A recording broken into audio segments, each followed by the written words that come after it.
আজকে এই সরকার সংস্কার করতে করতে মুখে ফেনা চুড়ে ফেলল, কিন্তু সংস্কার কি হলো এটা কিন্তু আমি এখনো দেখি নাই।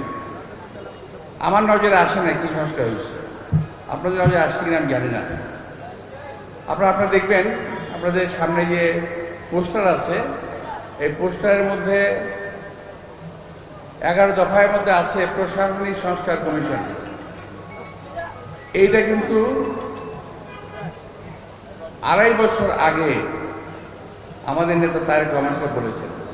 আজকে এই সরকার এর উপরে কাজ করতেছে। তো আমাদের একত্রিতভাবে যদি এই সরকার নিয়ে কাজ করা শুরু করত, তাহলে কোন অবস্থাতেই সংস্কার করে মুখে ফেনা ধরতে হতো না। প্রিয় ভাইরা, আজকে যারা সংস্কার করার জন্য নেমেছেন, মাঠে সংস্কার করছেন, সবাই যার যার ক্ষেত্রে অত্যন্ত জ্ঞানী, গুণী, বুদ্ধিমান।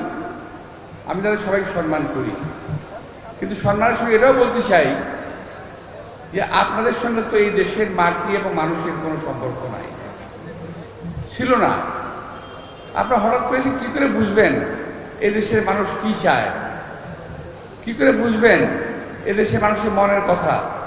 কি করে বুঝবেন 17 বছর আমরা যে রাস্তায় আন্দোলন করেছি, 17 বছর আমাদের নেতা কর্মীরা যে নিপীড়ন কষ্ট সহ্য করেছে, আপনারা এটা কীভাবে অনুভব করবেন? সুতরাং আমাদের মনের ব্যথা কষ্ট আপনারা কখনোই বুঝতে পারবেন না।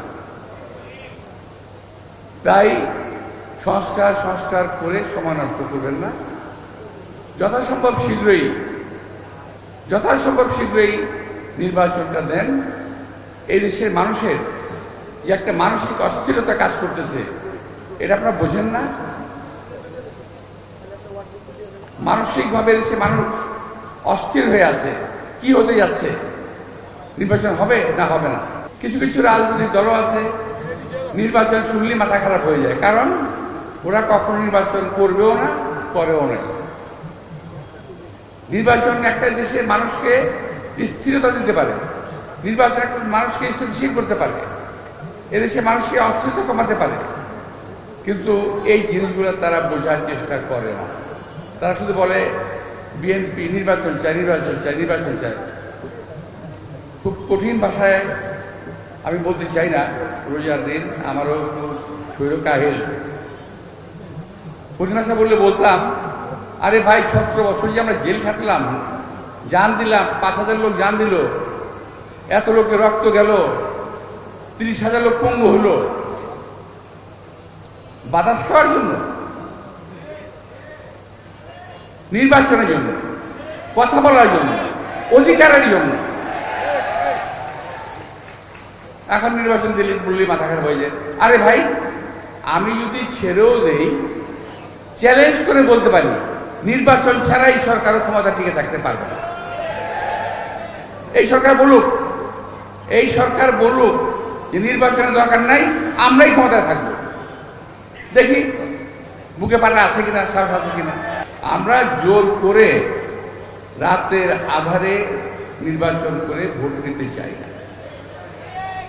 আমরা দিনের বেলা মানুষের ভোটের অধিকার হরণ করতে চাই না, করে নাই, রেকর্ড নাই।